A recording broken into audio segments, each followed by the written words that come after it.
In their music, books, films and paintings, great artists have found the power to move us. They can make us laugh, make us cry, make us afraid. They have an almost mysterious ability to dazzle and excite us. But now scientists are looking inside our heads and examining just how and why we respond to art in the ways we do. Can music actually make our hearts skip a beat? When we look at a painting, do we see what we think we see? What happens in our brains when the cinema lights go down?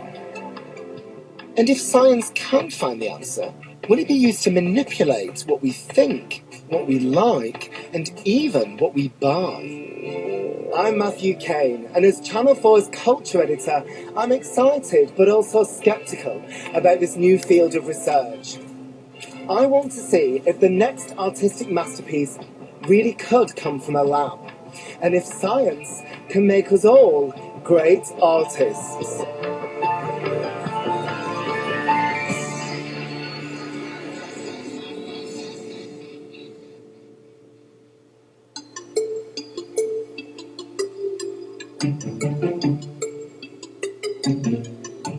At one of Britain's most popular art galleries, a unique experiment is about to get underway. It's part of a controversial field of scientific research that's trying to understand exactly how art affects both our minds and our bodies. Scientists are going to be testing reactions to work by 5 key artists from the Tate collection: John Everett Millais, Damien Hirst, Francis Bacon, Kerith Wynne Evans, and Patrick Vaughan.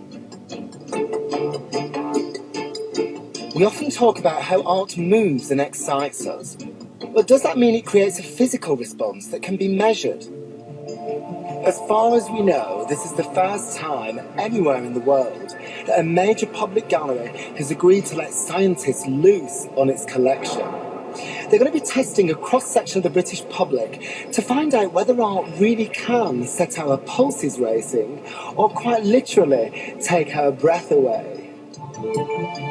This is a really exciting opportunity for us to actually make measurements in situ. It's all very well to shine pictures at someone and brain scan them, but this is actually in a gallery, and that's different. How often do you normally wander around art galleries? Maybe once a month, something like this. I never go to art galleries, really. I'm not an art gallery kind of person at all. No, I probably wouldn't say an art lover. I wouldn't go out of my way to go and see it, but it's quite good to get out of the house.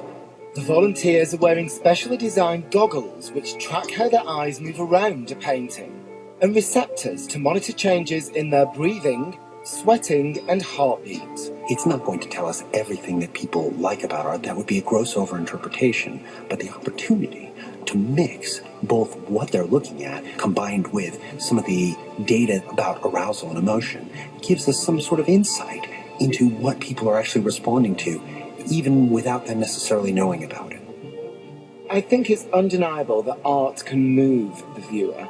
And therefore, I suppose what I'm really interested to find out today is whether there's any scientific evidence of this physical response. But part of me does think that we've let the enemy into the gates, and, that slightly worries me. I'm not sure that the deconstruction of how art works is going to do art any favours. I suppose that's my fear. Although I'm a bit sceptical, I'm not going to miss this chance to get wired up myself and join the experiment.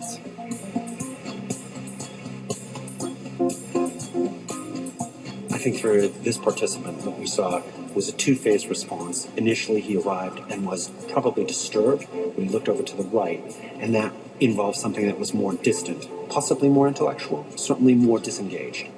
As soon as she arrived, heart rate went slower, breathing occasionally went quite strong. She obviously engaged with the topic much more in some way.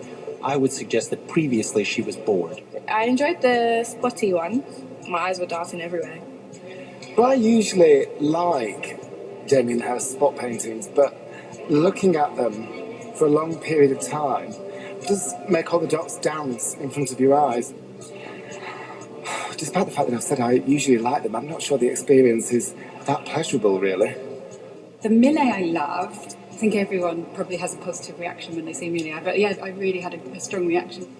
I can't even get myself in focus. I just can't get a handle on it. How to view this. It's really disturbing. When you get close, ooh. I feel like I'm going to topple over. Can I finish that one now? After a day of number crunching, Harry and Rodrigo's computers start churning out the data. Time for science to pass judgment. So, what did the results show us? The one that created the strongest response was Millet. Our average heart rate change was about 9 beats per minute, and that was the strongest response of any painting. When John, our first participant, first came upon it, he had been bored by some of the other paintings, and immediately you could see an increase in heart rate, and there was a real excitement to him. The second strongest response was to the Bacon, which led to a strong engagement, really powerful for people. And then the third strongest response was to the Vaughan Theseus, which resulted in a 6.4 beats per minute change. How about the Damien Hirst? Because he's an artist who's used to getting strong responses. I would say he got the weakest responses of anyone.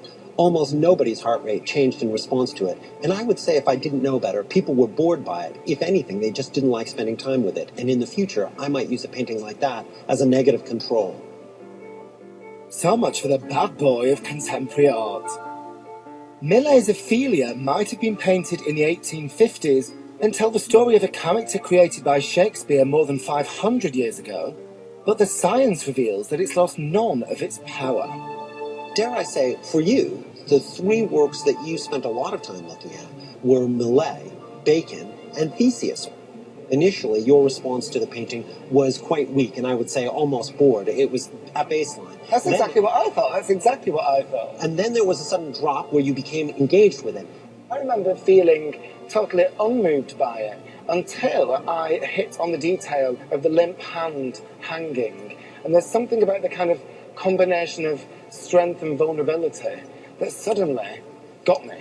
It was when Rodrigo's eye tracking data showed you were looking at the hand. We were able to detect that. So, well, you were able to detect exactly the moment that I looked at the hand? More or less, yes. I've always thought that when you look at a piece of art, doesn't matter what the critics tell you, doesn't matter what the history of art tells you, all that matters is your gut reaction to it, your physical response. And it's been brilliant today to see scientific evidence of that physical response. But what I want to know now is, if science can measure art's impact on us, does it follow that I can use science to create that impact through a piece of art of my own?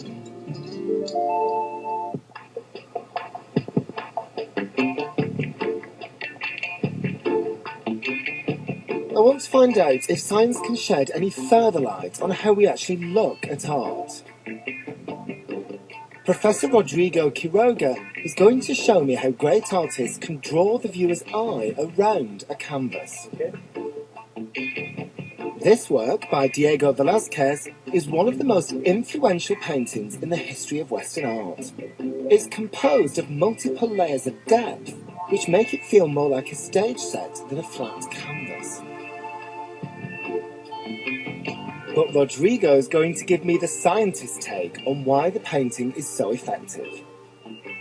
I showed you this painting twice, and one of them is modified, and I think you will notice very clearly which one is the real and which one is the modified one. Well, that's the real one. Yeah, what I did is I changed the contrast. You just take out this brightness in this door, and the painting loses a lot. Yeah, it does, doesn't it? It loses so much just from that bit of contrast. Yeah. The nice thing of Velázquez with La Meninas, what he did is that he's creating several layers. Your eye is going to something very deep, is giving the sensation of depth in the painting. So if I show you your eye traces, with the original one, you will go into the guy on the back. There's such high contrast that your eye is drawn to him. Yeah. You're meant to see him. Yeah. When I show you the modified one, you didn't even stop here. And that's all through contrast. Yeah. And if it weren't for contrast, this painting would hardly have become the kind of myth that it is, would it? Yeah. With the whole layers of depth and everything. Yeah. Should we go to the next one? No, Rodrigo wants to show me how important harmony can be, even to work that looks like it's been composed at random. This is a Mondrian, one of them is real and the other is manipulated. One of these images is of a painting by Dutch artist Mondrian. The other is a fake. But which is which? You'll find out in a minute.